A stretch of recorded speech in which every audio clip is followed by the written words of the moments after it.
According to Proverbs 16:18, it's pride, and pride always leads to a fall. We'll look at Proverbs 16:18 a little bit later. And in truth, the Lord is our only reliable source of confidence. If we put our faith in our own arms, our own abilities, we're going to be sadly disappointed. So what are some antidotes? I'm going to give you some antidotes. That's not anecdotes, antidotes. Theraflu for self-confidence. How about that?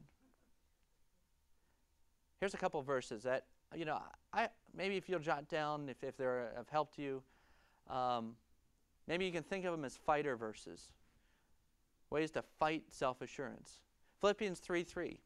It says, and I want to just highlight the part that says that we have no confidence in the flesh. Okay, it talks about we are the circumcision which worship God in the Spirit, rejoice in Christ Jesus, and have no confidence in the flesh.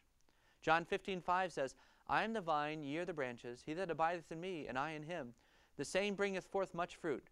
For without me ye can do nothing. And I love the way that verse goes with Philippians 4:13. I can do all things through Christ, which strengtheneth me. The answer isn't that we get rid of any confidence, but we need to put our confidence in the right thing, and that is God.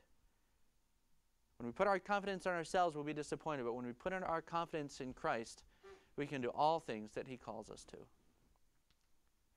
Another error that we have concerning self is self-assertiveness. Now these are things, again, from the book that we have, and you could go through a lot of other things, but these are some worthwhile points. Self-assertiveness.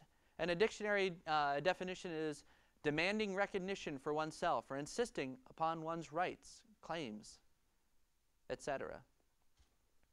Now, this might seem like a kind of a foreign word compared to the last one, but, I know people who have actually had to take classes so that they could be more self-assertive. That their job said, we want you to take this class in self-assertiveness. All right?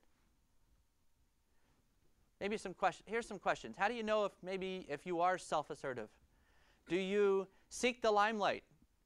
Do you have to be the center of attention?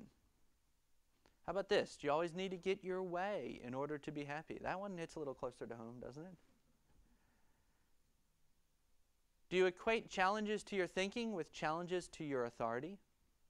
Parents, sometimes when our kids have questions, do we respond? There's times when we have to say, because I said so.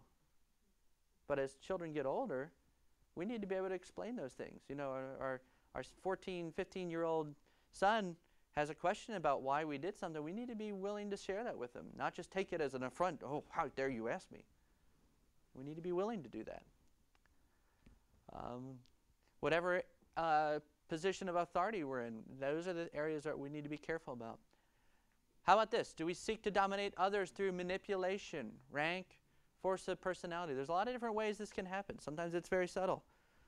Sometimes it's real obvious. But do we seek to get our way, to push our way, insist on our own rights, our own claims? We see that in the world a lot, huh? All the new rights that are being developed that we have to respect. Of course, some of them trample on old rights, that are in the Constitution. A couple of antidotes. Theraflu for self-assertiveness. Matthew 20, verses 26 through 28. But it shall not be so among you, but whosoever will be great among you, let him be your minister. And whosoever will be chief among you, let him be your servant. Even as the Son of Man came not to be ministered unto, but to minister, and to give his life a ransom for many. What's the antidote here? What is it saying we're supposed to do? Instead of being self-assertive, getting our way, pushing our weight around, what are we supposed to be like? A servant.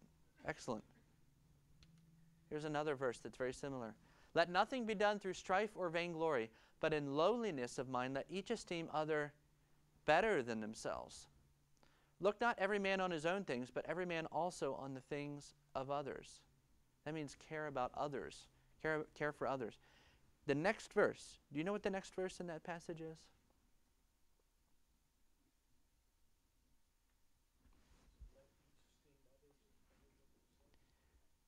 Yeah, that is the end of verse 3. But it goes on and says, "Let this mind be in you, which was also in Christ Jesus, who being in the form of God thought it not robbery." All right, and that's talking about when it says thought it not robbery. He didn't hold on to being God so much that he was not willing to become man. He didn't hold on to all those rights, the great rights that he had as God. He was willing to set those aside to become a humble person. Can you imagine a God obeying an earthly mother? Okay, here's the king of the universe listening to his mom because that's obedience. And then you see what he did on the cross.